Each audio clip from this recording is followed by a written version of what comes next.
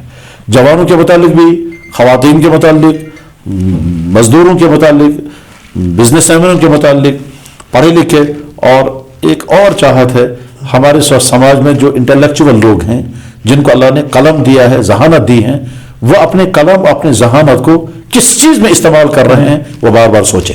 جی, وہ تعمیر انسانیت میں کام کر رہے ہیں یا تخریبی انسانیت میں؟ وہ انسانوں کو مثبت راستے پر لا جا رہے ہیں یا منفی؟ بس مان لیجئے ایک کو اللہ نے بہت ذہن عطا کیا ہے لیکن وہ فحش شاعری کر رہے ہیں یا فحش ناول نگاری کر رہے ہیں یا ایسے کالم لکھ رہے ہیں کہ جو انسانوں کے ذہن کو خراب کر رہے ہیں. تو کاش ہمارا انٹلیکچوئل یہ سمجھے کہ میں انٹلیکچوئل ہونے کے ساتھ سے پہلے میں مسلمان ہوں, اور مسلمان ہونے کی حیثیت اقبال کا نمونہ ہمارے مسائل موجود ہے. تو اقبال کو جتنی ذہانت تھی اور جتنے جینیس انسان تھا اس اپنی ساری ذہانت کس چیز میں خرچ کی ہے.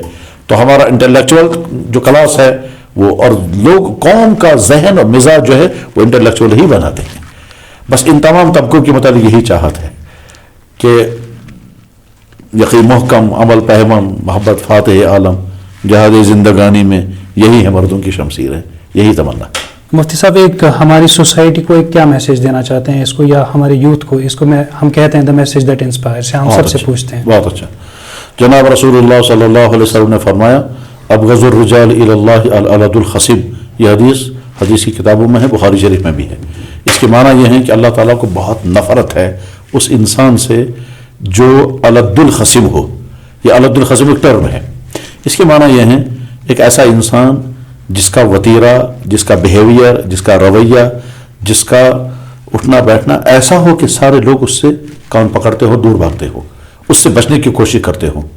اس حدیث کی بنیاد پر اگر کوئی میسج دی جا سکتی ہے تو یہ کہ ہم میں سے جو باپ ہے وہ اتنا اچھا باپ بنے کہ بیٹا کہنا چاہیے اس سے اچھا باپ نہیں ہو سکتا, اور اگر کوئی بیٹا ہے تو اتنا اچھا بیٹا بنے کہ باپ کہنا چاہیے کہ اس سے اچھا بیٹا نہیں ہو سکتا. اگر کوئی ہسبینڈ ہے تو اتنا اچھا ہسبینڈ بنے کہ اس کی وائف کہنی چاہیے اس سے بہتر نہیں ہو سکتا. اور جو وائف ہے وہ اتنی اچھی ساس بنے کہ بہو کہنی چاہیے تو ماں ہے, اور بہو اتنی اچھی بہو بنے کہ ساس کہنی چاہیے تو میری بیٹی ہے, اس کے بغیر میں جی نہیں پاؤں گی. اچھے سے اچھا باپ, اچھا بیٹا, اچھا دوست, اچھا وکیل, اچھا جج, اچھا ڈاکٹر, اچھا لائر, اچھا کسٹمر, اچھے سے اچھا بنے. ہمارا دین یہی کہتا ہے, اللہ بھی یہی چاہتے ہیں میرا ہر بندہ اچھے سے اچھا ہو, اللہ کے نبی بھی یہی چاہتے ہیں, دین اور کامیابی بھی اسی میں ہے.